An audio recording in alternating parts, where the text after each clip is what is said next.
Okay, it's November 20th, 21st maybe, weekend before Thanksgiving.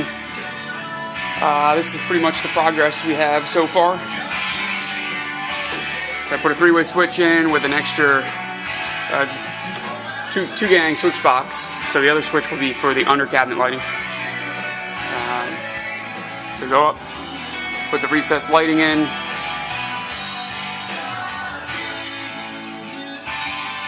So those two 4-inch ones will be right over the sink.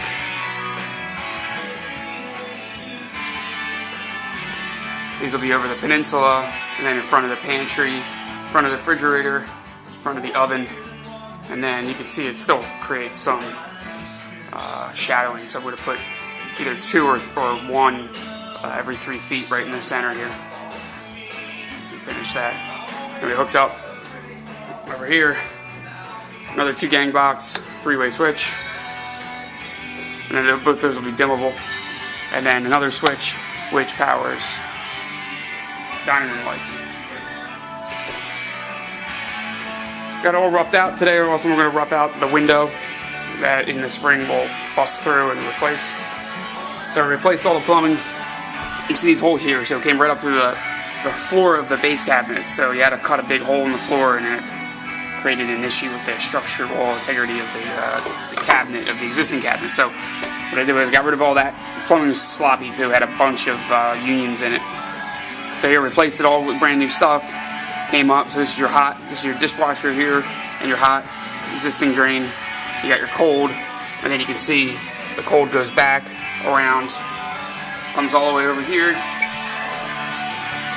comes up, and then that's going to be the pot filler. So I have a temporary valve shut off on there so I can make sure that there's no leaks.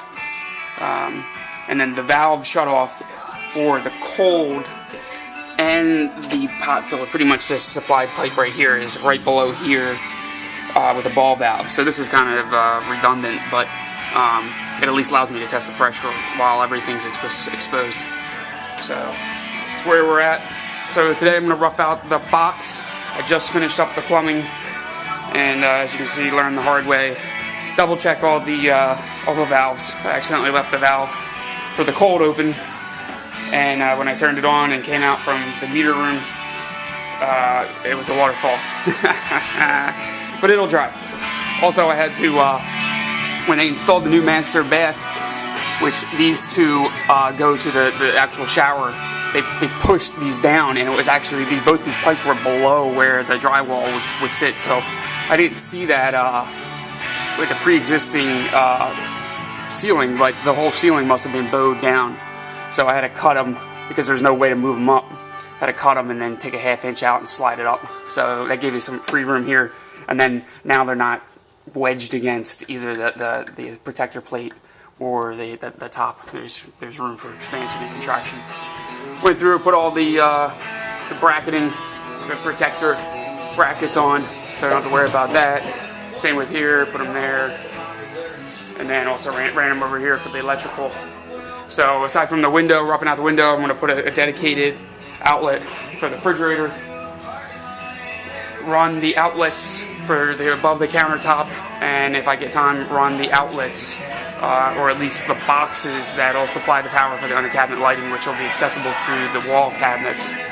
So I'll put one here, one there for the 2 base cabinets, one here for the cabinets that'll go here, and then one over here because there's going to be cabinets there as well. So that's where we're at. So I head off. It's coming Wednesday, the day before Thanksgiving. So the goal for that day is to wrap everything up and start insulating the exterior walls. And then come Black Friday, start drywalling. So we'll see how I can get that. Also started insulating up here too. Ran all the insulation in there, ran insulation all around. On the other side of that wall is a soffit that's on the outside of the house, and it literally is just fully exposed. Like you see right there, I put in some of the extra either sheathing that I had left over from this project, as well as there. That was just wide open with some insulation in there that was just allowing like boatloads of cold air to come in. So I sealed all around that, and then what I did was what I'll do with this extra insulation here, put 1 foot out similar to what I got here on all of it, so that'll catch any other cold air. Of course, you know, you can make the argument that it's all the same under here, but what can you do? So that's where I'm at.